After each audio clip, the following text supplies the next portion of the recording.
Doença autoimune sempre me pareceu uma imbecilidade do ponto de vista biológico. Por que raios um organismo produziria anticorpos contra ele próprio? Mas isso vem acontecendo e cada vez mais. Pelo menos 5% da população americana tem uma ou duas doenças autoimunes clássicas, como lúpus, psoríase, Crohn, artrite reumatoide e um monte de outros nomes esquisitos que seus avós nunca tinham ouvido falar porque eram raras. Algo moderno tem colaborado com essa piora, e eu tinha achado uma explicação bastante razoável, mas que não me convence mais totalmente, que era a hipótese do intestino permeável e mimetismo molecular. Não que não existam, intestino permeável é até verificável com exames. Mas para pensar, a gente usa o sistema imune do nosso corpo para atacar invasores.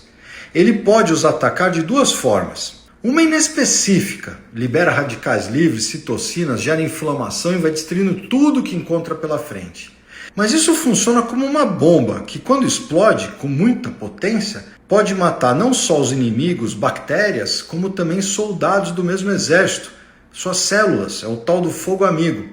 E isso explica até porque algumas partes importantes do nosso corpo, como os olhos, o cérebro e os testículos para reprodução, são imunoprivilegiados, ou seja, eles ficam isolados do sistema imunológico para não sofrer esse tal de fogo amigo.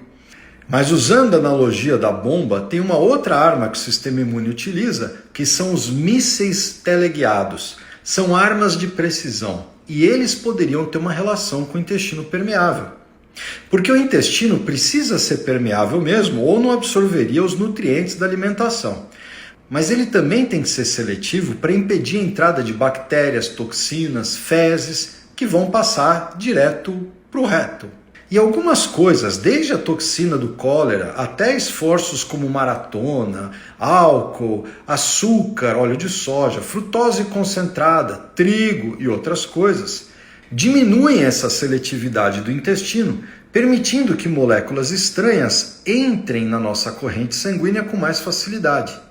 As células de defesa concentradas nessa região reconheceriam essas moléculas alien e iniciariam a produção de anticorpos de precisão contra elas. Mas se a gente der o azar de ter alguma parte do nosso corpo que tem uma similaridade molecular com o invasor, aí os anticorpos cruzam e acabam atacando o nosso próprio corpo.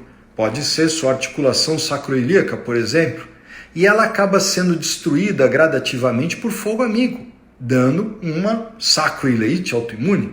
Seria como se por um grande azar, tanto o seu quanto o outro exército inimigo usassem o mesmo uniforme e a gente se atacasse por engano.